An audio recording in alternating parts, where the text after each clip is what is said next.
Good evening, my fellow citizens. The government, as promised, has maintained the closest surveillance of the Soviet military buildup on the island of Cuba. Within the past week, unmistakable evidence has established the fact that the series of offensive missile sites is in preparation on the imprisoned island. Purpose of these bases can be none other than to provide a nuclear strike capability against the Western Hemisphere.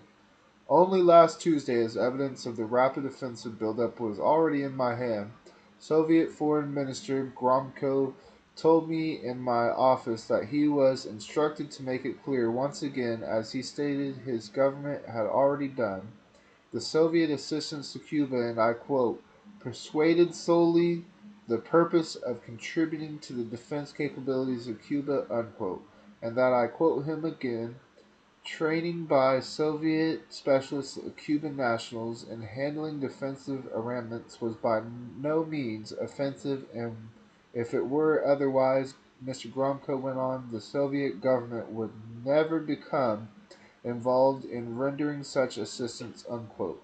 The statement was also false.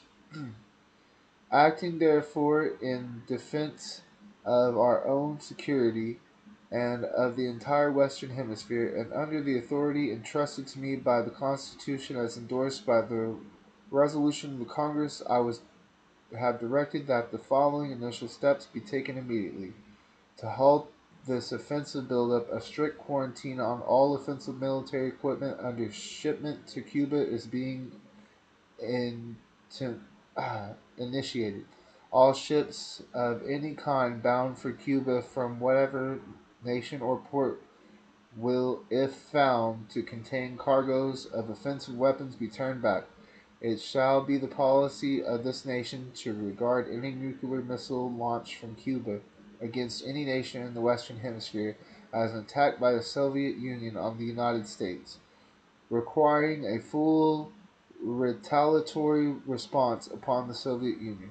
I call upon Chairman Khrushchev to halt and eliminate this clandestine, reckless, and provocative threat to the world peace and to establish relations between our two nations. I call upon him further to abandon his course of world domination and to join in an historic event to end the perilous arms race and to transform the history of man. Our goal is not the victory of might, but the vindication of right. Not peace at the expense of freedom, but both peace and freedom. Here in this hemisphere, and we hope around the world, God willing, that goal will be achieved.